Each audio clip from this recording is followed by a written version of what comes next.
All right. Okay. Let's get this show on the road. Everyone here is associated with Woodstock in some way, and a lot of familiar names, some new names, some names that I have heard but have never had the pleasure of meeting. So if anyone doesn't know, I'm Jamie Alter, class of 1999. The last name probably rings a bell with most people here.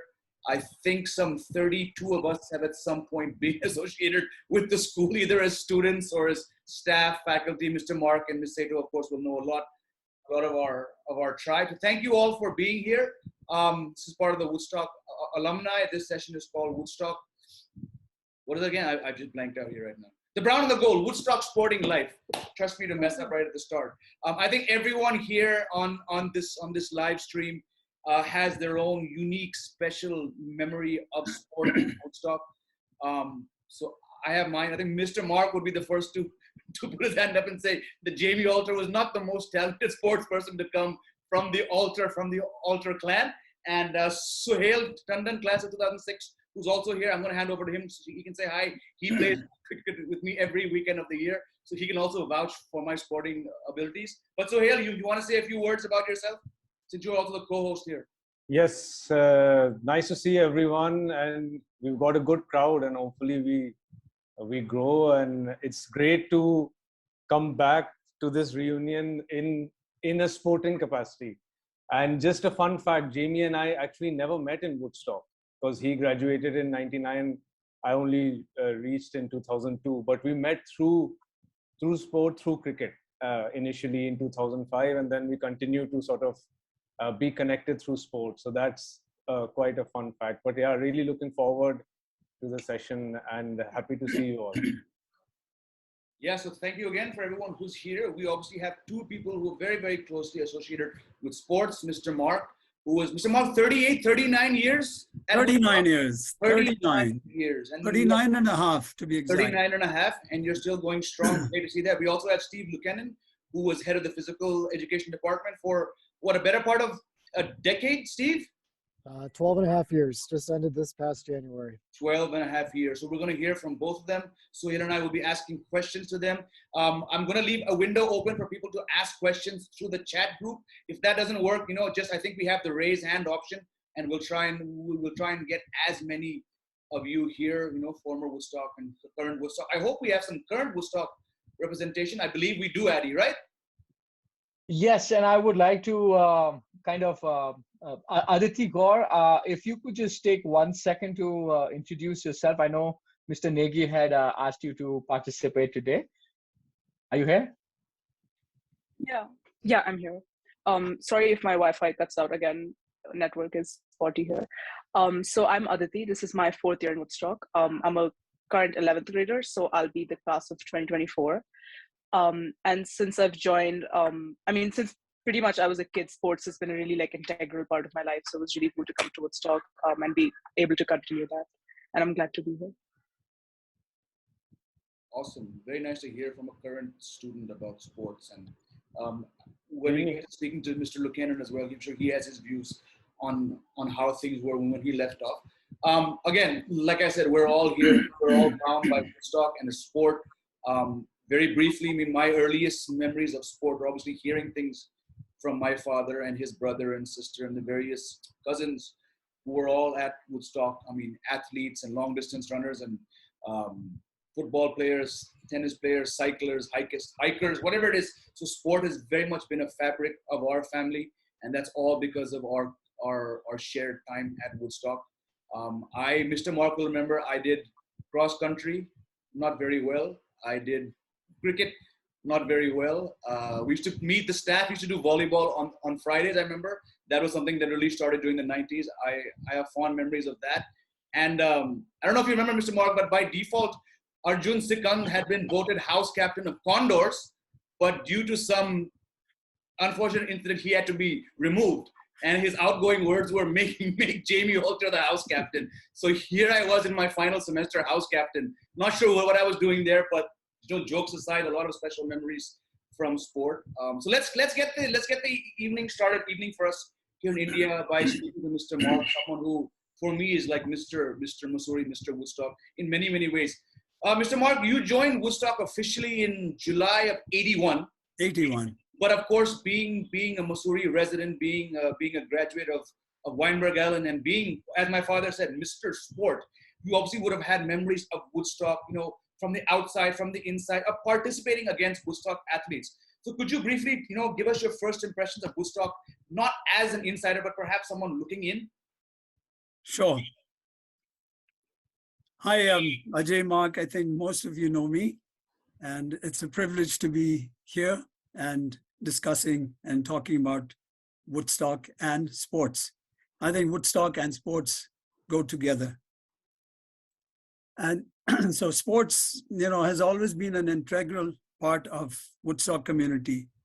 I remember the sports days, during the 60s and the 70s down at Hanson Field, where, it brought the community together. The inter-class competition, it was inter-class competition during that time. And then they had, each class did a lot of marching practice, and they would march on Tehri Road. And then they were given a marching cake down at Hanson Field. And the best part was the W formation down at Hanson Field. That was another part, and the sports day really brought the community together.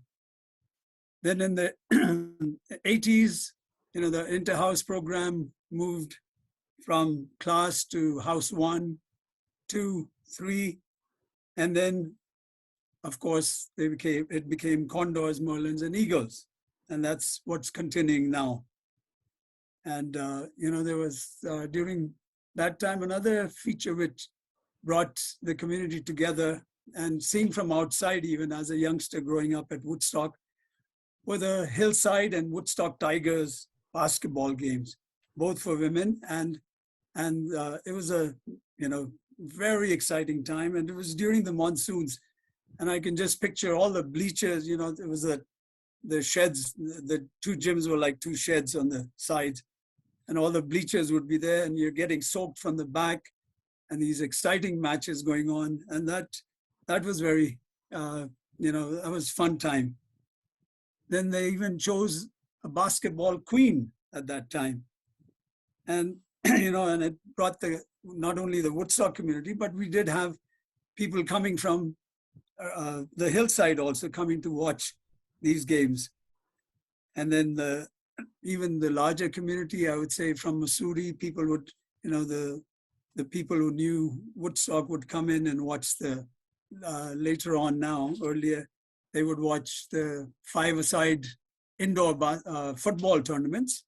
And then, of course, the Winmumby basketball tournament, which is now very popular.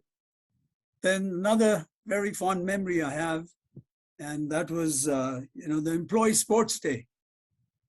That really brought the Woodstock community together, seeing even the employees' wives running the 50-meter race or the 100-meter race. We would wait for the children to arrive after they finished school, and then they would participate also. That was a very exciting time during. Yeah. Fantastic. Just before we go on, keeping along the theme of memories and nostalgia, we have a lovely short video that Max Marble, class of 67, am I getting it right? 67, yeah. Yes, I was right. So Max has put together this video. So here it is on your screen. Let's refresh our memories and go down this lane.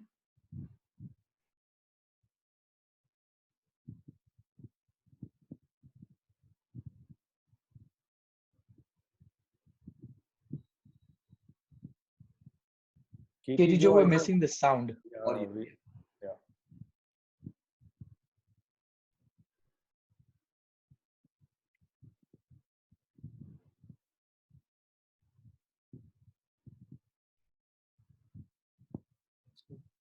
Katie Joe there.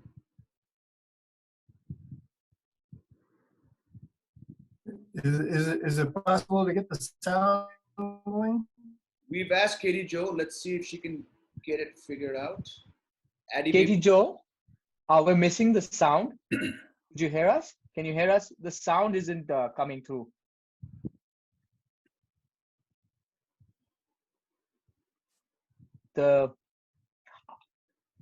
I think when you hit the share button, you'll have to do audio.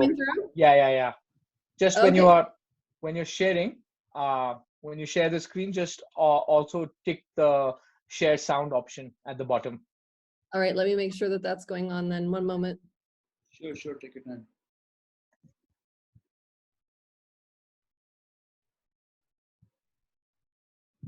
So I'm not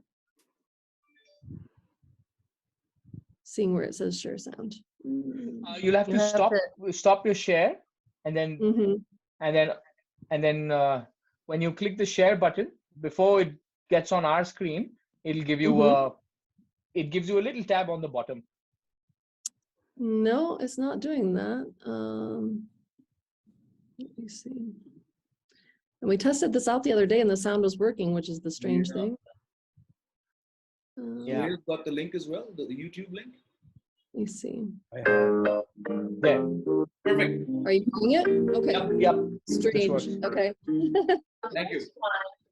Doesn't have any notes. If you'll bear with me, I'm going to stumble through it, but that does not mean that you cannot sing it with everything we've got.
We lost the audio again.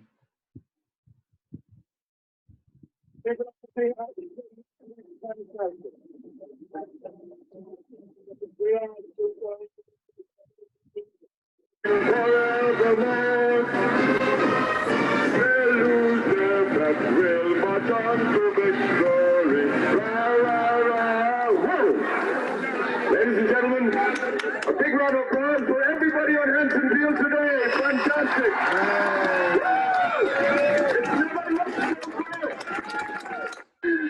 And since we're on Hanson Field, I think it's it's appropriate that we all sing Cheer for the Brown and the Gold. So that's in the very beginning of your, I'm sure you know it by memory, at the beginning of your song sheets. Are you ready? Cheer for the brown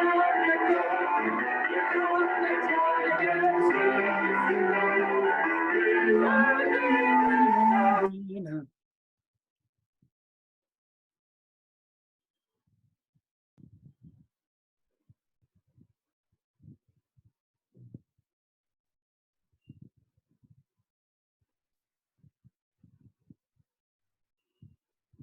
I think Katie Joe's Yeah. screen is frozen.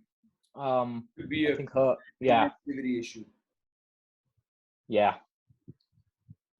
We've almost reached the end of the video. Yeah, it's fun to watch that. But until she comes back, I mean, I just want to say personally, thank you, Max, for taking out the time to find these images, to put it all together. Absolutely special watching this. If you have any sporting memories you'd want to share, please feel free to do so. Before I go on back to Mr. Mark.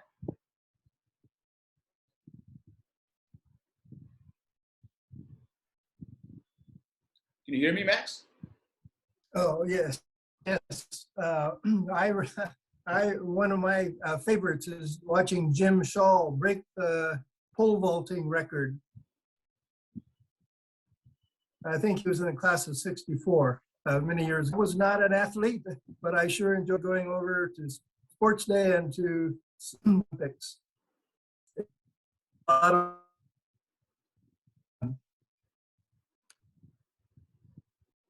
The net is frozen there again. I got most of what you said, Max. Thank you once again for taking up time, effort to put that together. A lot of familiar faces from me as well. Mr. Mark, yeah, available on YouTube if you want to watch it later. Awesome. I think we can ask Addie to share that as well on all the platforms. I think that's a video which many people who are not here today would love to see. Mr. Mark, just coming back to you briefly before Suheil takes it forward with Steve. Just the amount of athletes we've seen in that presentation, I'm sure you are familiar with many of them. Would you perhaps name some of the best that you saw from the time when you were, again, like I said, that outsider, and then when you first joined in '81, some of the best athletes who you were familiar with from Woodstock in that era? Well, from the outside, you know, as growing up as a kid also down at hostel, some of the, you know, who really inspired me, you know, and really took me into sports were, again, people like Patty Riddle was one name, Jim Shaw, as Max just mentioned, Dale Brown, William Manton, Craig Cookson, an amazing swimmer, and then of course Tom Alter, Daryl Jantz, and Dale Howard. So those were the, you know, the athletes I saw growing up down at hostel, and they really inspired me and my life, you know, to do with sports. Awesome. Suheil, you want to bring Steve into the discussion? Sure. Yeah, Steve, thanks for taking time out and joining us. Just wanted to start by asking, obviously you joined, I think in 2010 or just the 2000s, late 2000s. So just wanted to know how your experience of sport in Woodstock was as a teacher at that point. And I think the gym had either come up or was just about to come up when you joined. That would have been different because when I was there, the gym wasn't there. So just wanted to first know your experience during your time in Woodstock. Yeah, so hi everyone, go Tigers. I joined in the fall of 2009 and I was blessed, I was lucky that I arrived and 2 months later, the gym had the grand opening.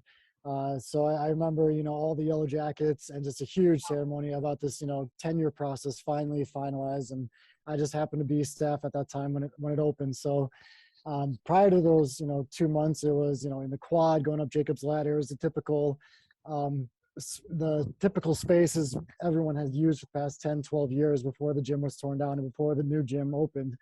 So I had 2 months of reality for those, you know, 2,000 students of their pain and torture on Jacob's Ladder and all that. But I think just the buzz around sports when that gym opened was, magnificent. I think, just remembering the first Win Mumby tournament in the gym itself, just the buzz, I had the Tiger, the crowd, everything was just electric. And I think that brought us into a very electric 2010s and the entire next 10 years of just really appreciating the spaces that we did have from that gym. So I think just sports from 2009 onwards, it kind of revolutionized around us. You saw other schools. So to give an example, Unison School has a beautiful indoors facility that I think our gym inspired that. Look at Weinberg Allen. I think we did their structures because, we had that beautiful gym. So I think our gym opening in 2009 was kind of an inspiration for all of the schools around us. And I think that just made competition, the level of competition raise so much because now we were not the only ones that had indoor facilities. Now we were facing schools that could have, basketball, badminton, all these sports year round in their own inside gyms. So I think, the competition levels that, might have been there in the 60s, 70s were just completely different in the 2010s and onward, just because, everyone was modernizing their facilities because, as you know, Woodstock was the big target when all the schools played us. So they thought, okay, if they have that indoor gym, well, we have to get an indoor gym just to one up their indoor gym. So I think I came at a very special time where sports was, forefront at Woodstock, but all these other Missouri and Dairdun schools. And I just remember again, the electricity and the buzz that the Win Mumby gym brought was just, it was truly a special time for those 12 and a half years. Awesome. So nice to hear about that, especially the fact that you arrived just when the gym was opened up, because as someone who was there when it was broken down and a lot of expectation of it, but for whatever reason, it didn't happen. So I've had the privilege of going back and seeing it there. But Mr. Mark, if I can just bring you back and picking up from what Steve just said, the buzz about a certain school and certain things, going back, 27, 28 years to when you joined in July 81. What was the standard of Woodstock sport at that time? And what were the major challenges in front of you and your colleagues? Well, initially, when I joined in 81, my biggest, I started by coaching. It was a soccer season, football season. So I was the coach for the senior boys soccer team. And my first, I wanted to get them on the field down at Hanson, morning practices, evening practices. That's what I was used to. And I got immediate flack, of course, because of the music in the morning practices. So I had to cut short on my morning practices.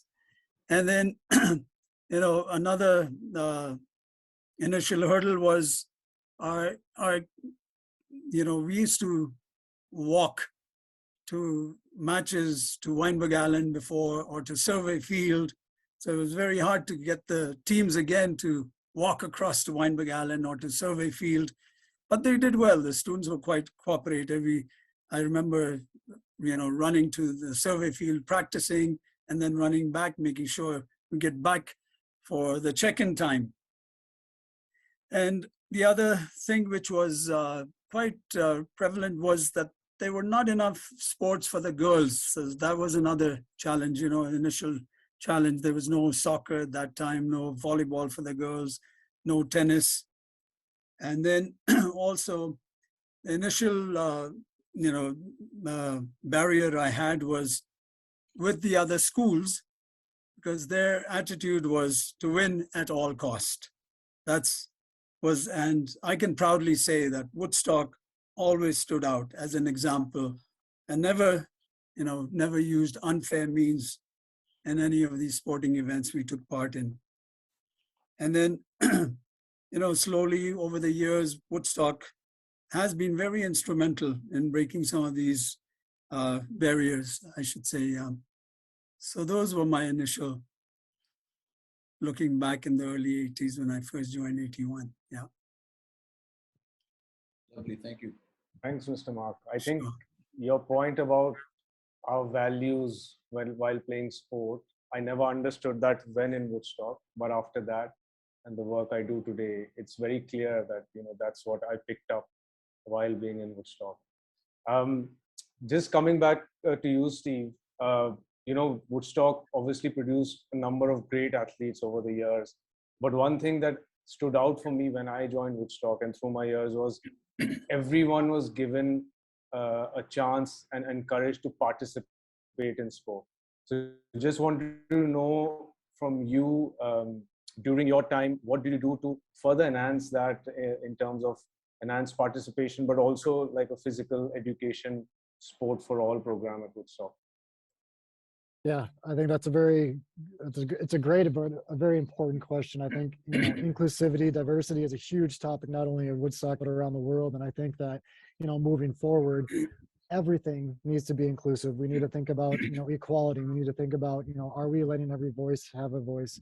So I think I think the main thing that we did when we were there, especially for physical education, is really evolve the program into a more education-based program. So we're taking not only just the sports skills, but we're taking the concepts, we're taking the theory, we're taking the sportsmanship, we're taking all of those extra additional things besides just the skills, and trying to grow holistically a new generation of students that will not only appreciate the sports skills specifically, but also just appreciate there's so much more to sports. And I think a common misconception about sports is that yes, it automatically teaches leadership, it automatically teaches life skills. It really doesn't if you think about it. You need to explicitly teach these skills to our younger generation. And I think that's exactly where we took it from 2010 and onwards, is we took the opportunity to explicitly teach, okay, how do we actually do leadership as captains, as, senior class? How do we actually take these life skills and transfer it over into our life skills in everyday life? So I think that's kind of where, my goal was as, head of department and as basketball and cross country coaches, taking away just the mindset of only teaching the sports skills and adding that additional aspect of how do we make it holistic? How do we make it education based? So then when they graduate their senior year, they can look back at sports and not only have this identity of, oh, I learned this, and this skill, but now their identity is, oh, I've mastered hopefully leadership. I've learned about, how to organize time management and all of that. So I think just the first part was just really building the holistic part of sports.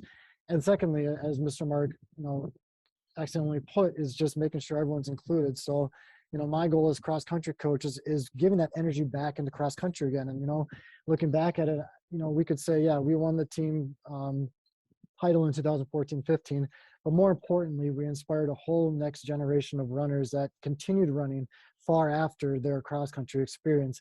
And I think that's what boils down to sports is, are we promoting sports in a way that it's fun and it promotes lifelong activity? So I hope everyone on this panel can appreciate, what you took away from sports, and I hope it encouraged you to be active for the rest of your life. So I think that's kind of what, those 2010s and going into 2020 is looking forward for Woodstock sports now. Wow, thank you for that honest answer. I mean, very briefly, you touched upon so many different facets of what what Mr. Mark did, as well as, the kind of kids you're dealing with. I just want to ask a question to you both, and feel free to answer however you like. But as part of your job, you're dealing with kids at an age where they're discovering themselves. They're going through challenges. You spoke about diversity. You're dealing with kids who are perhaps naturally inclined towards sports or one sport, and some who are not. Despite doing that, through your planning and the PE classes, you're also at some level trying to build athletes which can do well for the school, bring glory to the school, put the school on the sporting map. How do you both view, what do you first look at when you see an athlete who's perhaps a cut above the rest, and how do you then nurture them?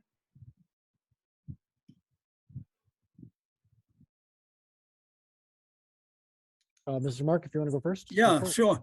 Initially, I mean, I really think that teaching should start very early, as mentioned before. Also, it needs to be nurtured and taught at an earlier age, and then then you get into more the dedication part of the student or the athlete, the talent, the sportsmanship, the commitment on their part. So you nurture them accordingly, and then of course the fitness part comes into it. And as physical education teachers or coaches, we do have to teach them skills too. So the fundamental skills, as I always stress on the fundamental skills. If they don't learn that, And as PE teachers or as a coach, we have to demonstrate that. And as a coach, we not only just demonstrate the skills, but also through our own life as a sportsman. You know, kids are at a very impressionable age, so they naturally look up to the coaches. And as an adult, we have to demonstrate that to our athletes and upcoming. And of course, they are going to be representing the school and making the school proud too. Steve?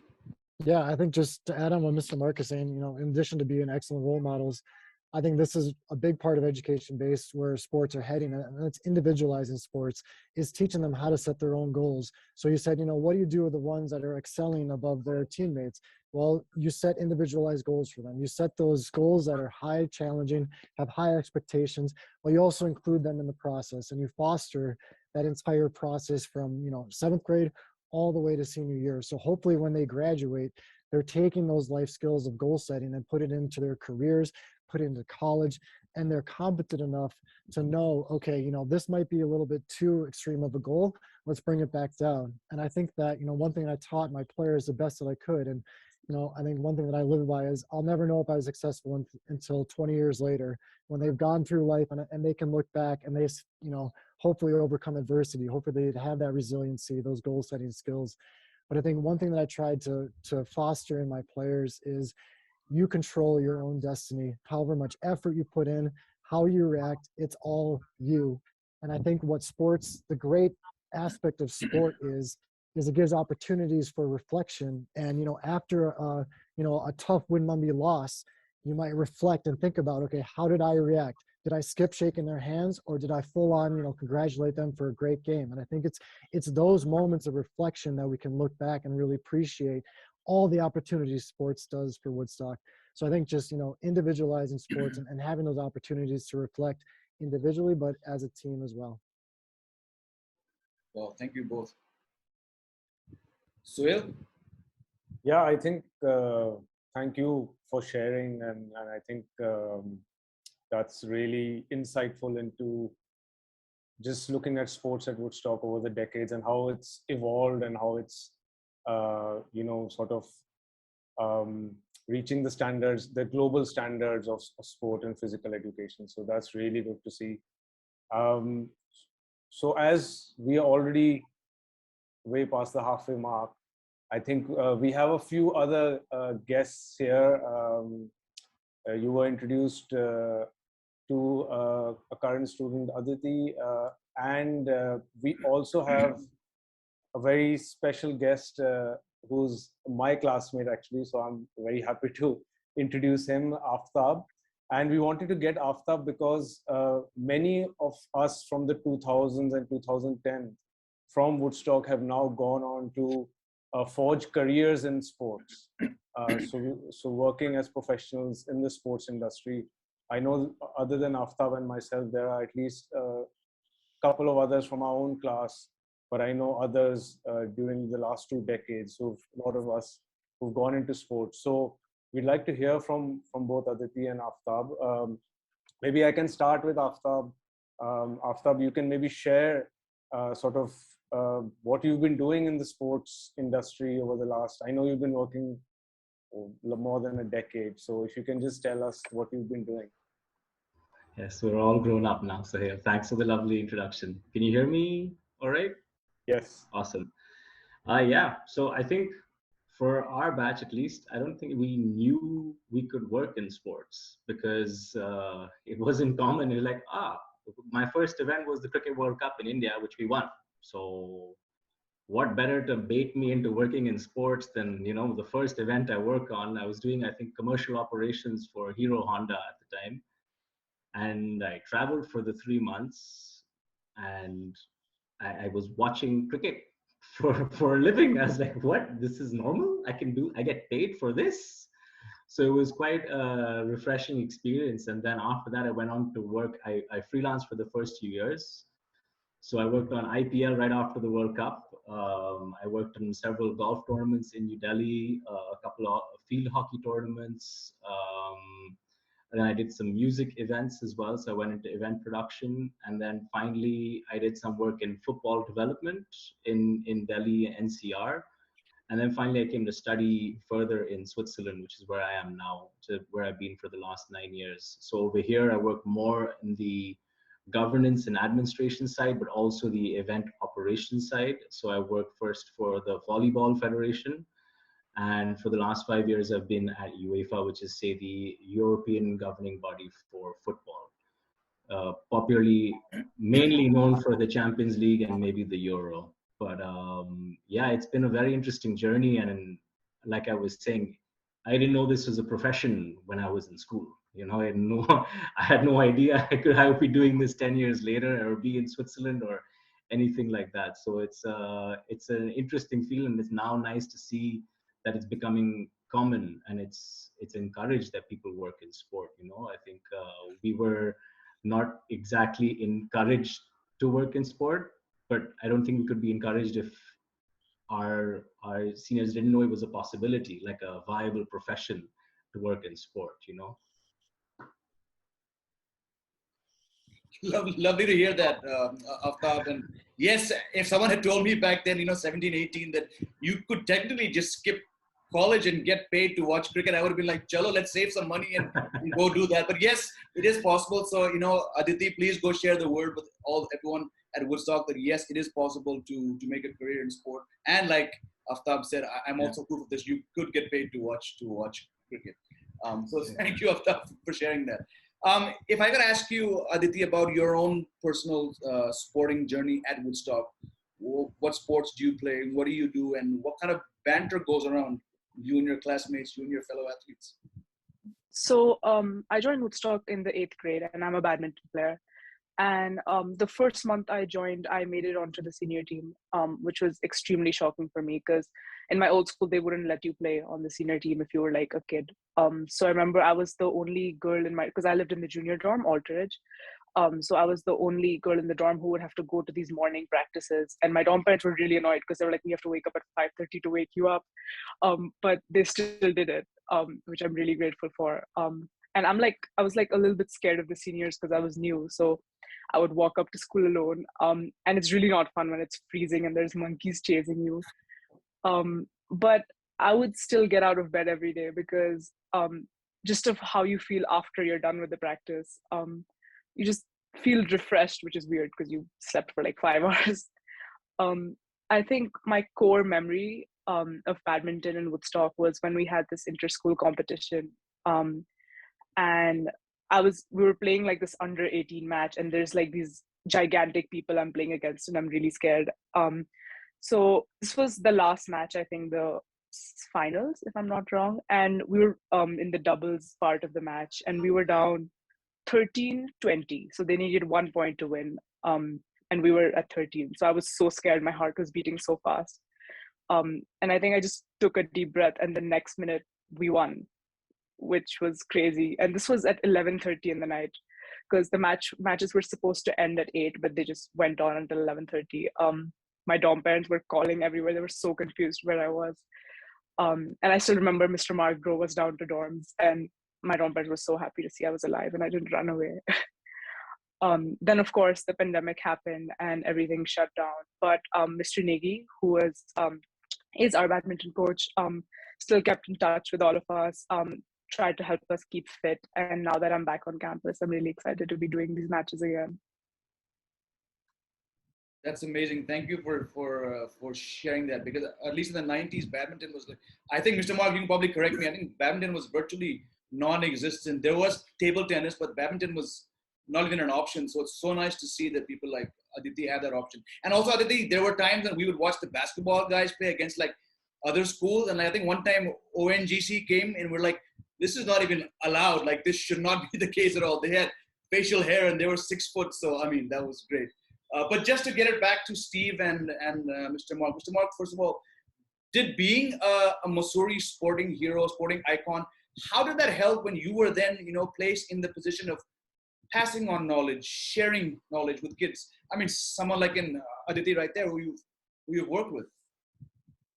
Yeah, I think it helped me immensely, having that background as a sports person, and also, I went to Weinberg Allen, so I had the experience from there, and then passing all sort of as a coach, you pass on your skills to your athletes and your sports person.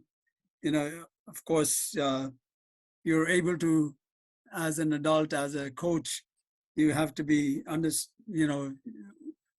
have that understanding of your athletes, their emotional needs, or their physical stress or pressure. And then, as Steve also mentioned before, the time management, because a lot of sports person, that's the most difficult time they have to go through, is to the time management before, between studying and doing your sports.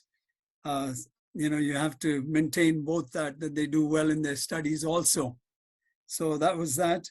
And I think, it's, as I mentioned before, as a sports person, it's important. And I think they, as a role model, that your students or your athletes tend to have more respect if you can demonstrate the sport you're teaching.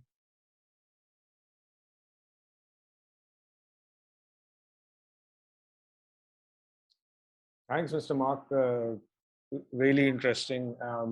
I have one more question for Aftab, but before that, Steve and also Mr. Mark. So Rachel from the class of 69 has said, can someone comment on girl athletes over the years?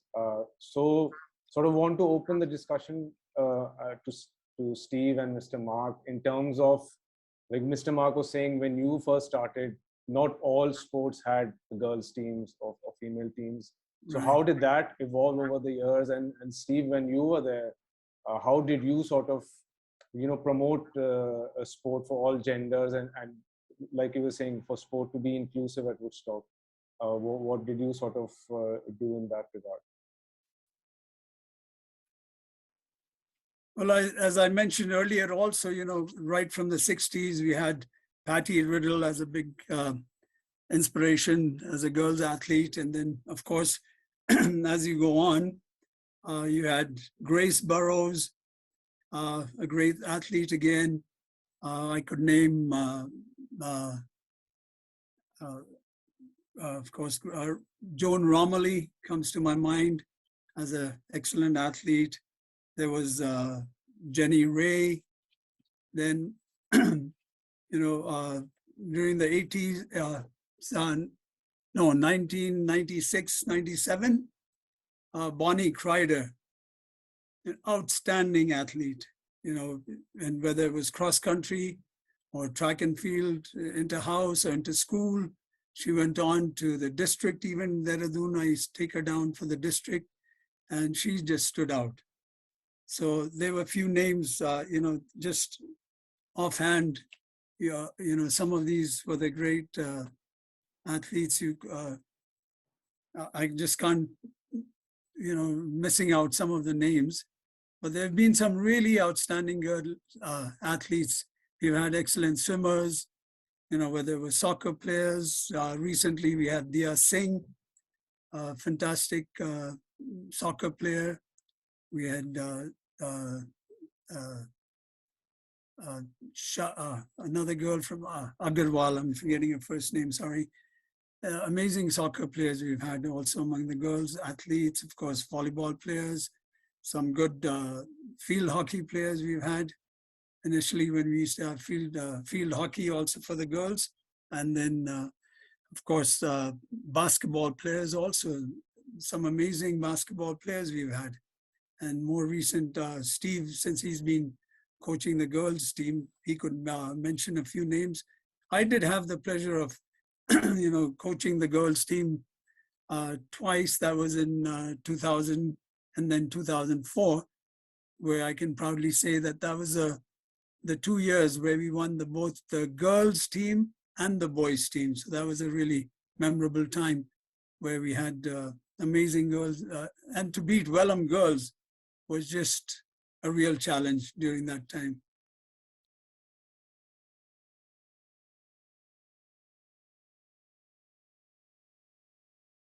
Steve, do you want to add to that? Yeah, I just I saw Suzanne had her hand up. If she wanted to chime in really quick, I can take a Yeah. seat. Okay, I was just going to say back in the 60s, early 60s, there was a Judy Howard and Carol Sauer in the class of 63. And I was on the basketball team. Was 5'2", but on the basketball team. And we traveled to Delhi and Lucknow, which was pretty cool. And at one time I held the shot put record at Woodstock. Excellent. That's it. Thanks for sharing. Excellent. And I think, one thing that just coming to my mind is maybe currently we can share some of these sporting icons over the years to, really motivate the current students, and maybe have a wall somewhere in Woodstock where there are details of these amazing sports persons. Because even I'm hearing of them for the first time today. Even though I've been in Woodstock for a few years. Steve, please, if you wanted to. Oh, Ms. Seto. Oh, I'm just listening to this and I'm giggling because one of the things that we all experience at Woodstock is the environment was absolutely against playing sport, whether it was having to run down to Hanson Field with the clay, the rivers, hydroplaning balls on Hanson Field, the monkey, literally Hanson Field falling off the cud, trying to just, Ajay mentioned the rain coming down in the sheds and drowning us. So for me, coming from outside where I had played a lot of sport, coming to Woodstock, it was funny because there was all the heart and soul of us of competition and sport and wanting to excel, and against these crazy adversities that made it so that, for example, the girls teams, there's only a limited number of fields. So who practices, the boys or the girls? The ones who are going to competition or the ones who don't have anywhere to play? So, or, what do you do when it rains? And so how many times did you see Cool Runnings? Like you show them another sports video. So we're talking about, sport, but in fact, it was so much fun to be playing sport at Woodstock because it was in some ways completely out of your hands, even sporting equipment, having, for the high jump, having these, I was told when I first got there, don't land on your back because the cushions aren't good enough. So you have to land, you have to scissor kick. I'm like, what are you talking about? Anyway, but yeah, I'd just love to hear from the coaches. How did you guys, how much did you have to just kind of maneuver around with the possibility rather than what you would actually have liked to achieve? And I guess, Steve, you actually had a gym, which is a real amazing feat and a little bit different. But Ajay, you went through all those crazy years. Yeah, going from, doing high jump and pole vault in mud and sawdust mixed pits. And then you had for the pole vault, you had to get this trough made where the pole goes in, and of course the challenge then after the mud and the sand pit, then it became the sponge bags. And after every jump, you had to be so careful down at Hanson Field that you place the bags according to where the jumper would be landing. So you had to keep shifting those bags constantly. And of course, for the pole vault, that was a real challenge because they're coming down from 10 feet, sometimes more than that. And so there were a lot of these challenges, of course. And of course, as you mentioned, the Hanson Field, trying to maneuver all the practices and who uses the fields when, and the gym. Earlier, when we didn't have the gym, then there were many more challenges. I could mention some of the challenges now were during that time in the 90s were, the inter-school MSSA, they called it, Missouri School Sports Association.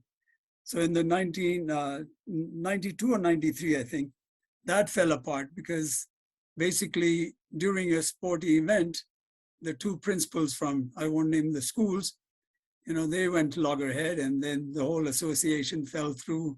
And Woodstock was playing a really a major role trying to put this together and bring this together. But that took a long time. And then finally it just became, the 5 schools like Waverly, Oak Grove, St. George's, Wynne-Magallan, and Woodstock. They formed an association and they would just do invitational tournaments and we would just take part. But it did add some schools from Dehradun also. Like when we did an invitational basketball tournament or a 5-a-side indoor soccer tournament, then we would invite other schools from Dehradun also to join in. So that spread out, and that was one thing good, which spread out from Mussoorie to Dehradun. And of course, Hanson Field was another big challenge with sports day, landslides happening, sometimes the rain. I remember even with Tom Alter, once we were he was helping me mark the field down at Hanson Field. And we came up after finishing, next day was sports day. We came up the hill, and by the time we got to the school gate, it started drizzling. So here we were down at Hanson Field again at 6 o'clock trying to, get the markings, throw sawdust all over where the wet parts were. So those were some of the challenges. And then, of course, organizing inter-house and inter-school cross-country on Tehri Road. Earlier, we used to have and that was a real challenge also because of the traffic. We had no control over the traffic. And as the traffic grew, then we had to take a decision, and then we decided, let's go up to the top of the hill.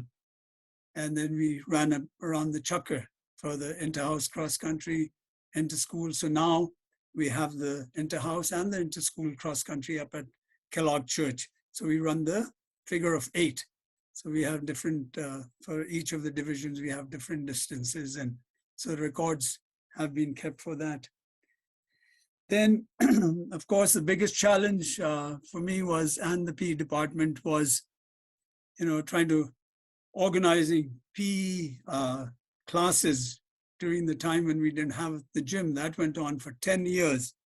So we held, PE classes in the quad, near the gate, of course, the Jacob ladder up and down. Then, fortunately, we made double periods for PE during that time, and we were able to take them down to Ridgewood. In fact, I had to shift my office down to Ridgewood, what is the health center now, the clinic. My little office was down right next to the office, and we would walk the class up to the school, then take the next class down. So it was a lot of up and down, but we managed, and everybody, I think, really cooperated. The students really cooperated and understood the situation, the staff members, so the whole community really came together also during that time, I feel.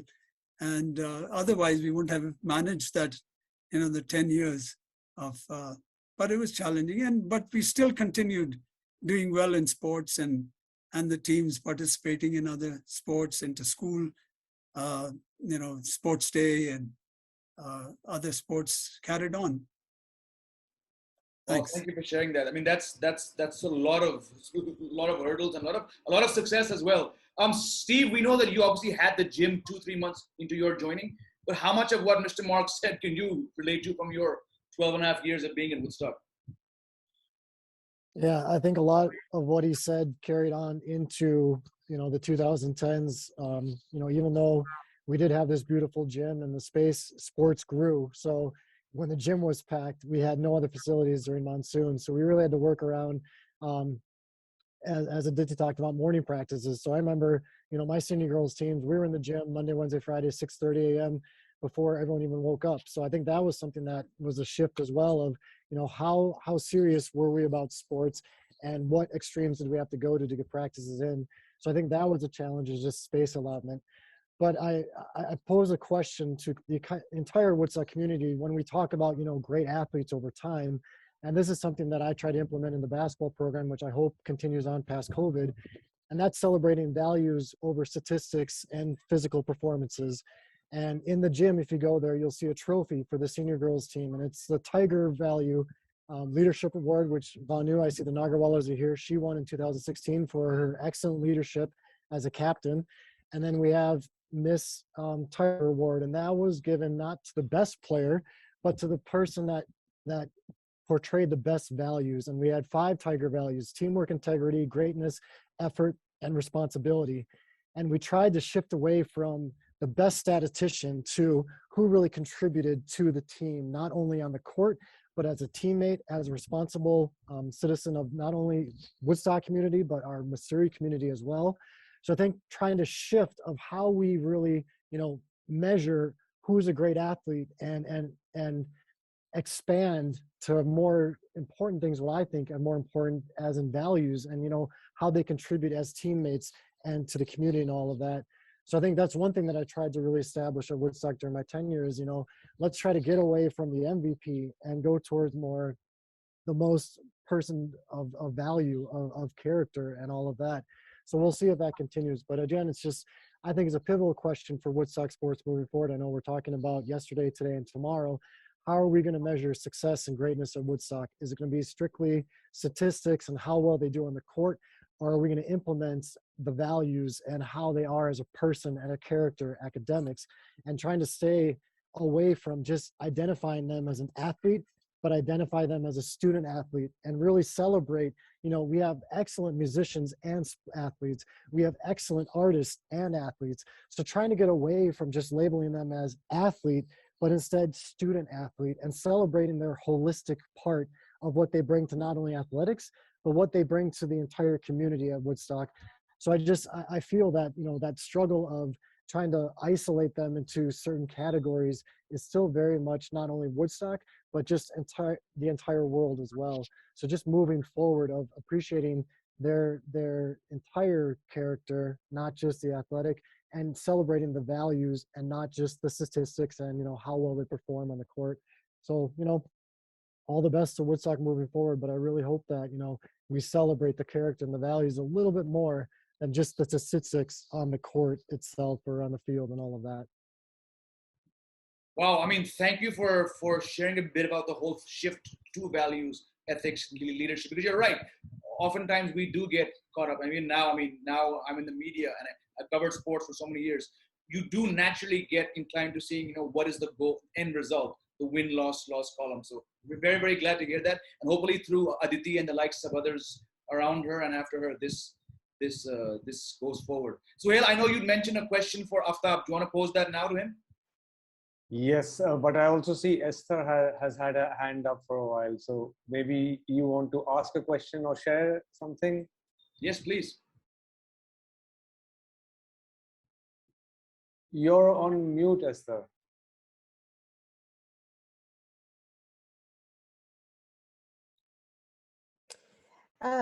Sports was definitely not my forte, despite being a first cousin to Jim Shull and his sister Linda, who were both very good athletes. Now, since I'm in the class of 57, and that was a really long time ago, and I have not been able to keep up with the Alter family except in little bits and pieces. So I will say, I saw Jim and Mary Lou's, no, is that her name even? Anyway, the wedding of your grandfather or great-grandfather, I'm not sure. Jim, anyway, I was just a chut. Jim was my grandfather, yes. Your grandfather, yes. And I've seen him and your grandmother a number of times. So could you please bring me up to date? Who were your parents? And tell us a little bit about your career. Thank you for asking that. So my father was Tom, class of 68, and he married Carol Evans, also class of 68. They were together, I think, from KG or grade 1 all throughout. My mom is based in Mumbai, or Bombay as it was known. She co-founded the American School of Bombay in 81, and she's still there 40 something years later. My father passed away, unfortunately, in 2017. So coming up to 5 years without him. But like I said at the start of the show, I think about 32 of us alters were there. I'm class of 99. I graduated in 99, and I've been a sports journalist for the last 17 years based here in India. I'm in New Delhi now for the last 11 years. Before that, I was all over the place. But I came back from the States in 2005, and I've been here ever since. So that's me in a nutshell. Do you have dual citizenship then, or are you Indian? I do not. I have Indian citizenship. I did start that route, but I did not see it through. Something which my mother will probably never let me get over. But I realized, in fact, I realized in the US how Indian I was. It took me to go there to the Midwest, Ohio, to realize that I was actually not from there. So I came back. I ditched the American dream in 2005, and I don't look back with a day of regret. That's my honest reply to you. Okay, thank you for telling us. Thank you for asking. I know we're running a bit over, but Aftab, I think my question to you finally, because I think it's important for the current students in Woodstock and the school to know sort of what your time at Woodstock, how did that sort of impact you forging a career in sports, and what can sort of students currently, what can they do, who can they look up to in terms of if they want to get into sports as a career? Yeah, I mean, good question. I can start by saying even we didn't have the gym, because since everyone said that at the start of their realistically, I think growing up on the hillside, just walking up every day, a simple thing like that, I've been to several schools before Woodstock. When I reached there, I was like, oh, this is a little steep for my morning walk every single day, till it became easier. And also the exposure to so many sports, like so many of us have said already, that you could do anything. Like, you're surrounded by facilities. They may not have been the center that we have right now, but we were surrounded by facilities. When it was season, the pool was open. We could go to the cricket nets anytime. I mean, I think we also had the advantage that we didn't have the distraction as much of social media that we do now, But if you think about it realistically, Suheil, we watch TV for an hour a week on the weekend, maybe. That also probably cricket, if we could catch a match. But realistically, when we'd finish school, we'd all walk down and then play some basketball, then play some cricket, then play whatever was around, play our own hybrid games in dorms when we were supposed to be studying, But some way or another, sport was always encouraged, I feel. I think that was the biggest thing, is it was always encouraged. I think the first time I tried javelin was in one of the sports days, and I think it was Mr. Mark or Mr. John's like, go have a crack, see how it goes. From learning form to actually throwing the javelin first time was at a sports day. Was fun. I mean, you were encouraged to try all of these things. It's like, we have no one from Condors. You want to do it? Sure, let's see how that goes. I wasn't very good, but it was more of, trying new things, trying things that you maybe even weren't comfortable with, maybe not even sure how to do it, to be honest, or what all goes into a javelin throw. If you think about it realistically, someone who's never done it, it's not easy, from picking up form to actually tossing it. So I think a lot of these factors kind of encouraged me to work in this field. I think everyone is a fan of sports, but also being surrounded by facilities, surrounded by people also wanting to be active. I think that's the biggest thing, is that for me, boarding school, you're in a hallway with all your friends, and everyone wants to play something or the other after school. It obviously encourages you to do the same as well, So I think that was one of the biggest things, that it gave me exposure to all these sports, and it gave me exposure to just being active and how much fun it is. Simple as that. I think that's an honest and accurate way to sort of sum up what we're all here talking about. First of all, as an aside, I'm glad to hear that not much changed from 96 to 2002 when you guys joined. 1 hour of TV. It was either the X-Files, I think, on Thursday night, or it was trying to get an hour of watching cricket. 96 World Cup final in Sri Lanka, Australia, and trying to explain to Dewey Weatherby, our American dome parent, sir, there's 12 overs left. You don't get it. He's like, no, guys, lights out, 9:15. So things like that. And I think just to pick up on what Aftab said, it's all thanks to people like Mr. Mark, Steve, as well as the dome parents, because they sort of took over where, in a sense, we said goodbye to you guys, at 4 o'clock or 5 o'clock or 6 o'clock, and we came back. But being encouraged to do sports, you use the word hybrid. I remember taking a stump and a ping pong ball and playing golf in that little hole in the cement where we would put up the volleyball net. So things like that. Is it hardcore sports? No, but we were encouraged to to bide our time by doing things. So thank you, Mr. Mark, Steve, and like I said, all the dorm parents for you leaving your imprint on us. And thank you for taking our time. Suheil, of course, Aftab, Aditi, if you're still there, Katie, Joe, Addy, for all your hard work. I've had a blast over the last hour hearing from people. So thank you from me personally and everyone involved. Thank you, everyone. Yeah, it's been really great. And I hope Can we I can just do say- this more often. Can I just say a big thank you to, during my career, and I'd just like to thank all the staff members who coach the various sports teams at Woodstock, whether it was a dorm parent coaching or teacher. There were full-time teachers also coaching. That was one thing which we still haven't done is, hired coaches from outside. So it's always been, and that's where the community sort of comes together. As teachers, they're also required to coach or are requested to coach different sports. So I think I'd like to take this opportunity to thank all the staff members who have coached at Woodstock at various times, and the present staff members who are presently coaching different teams. I'd like to thank them all. Thank you.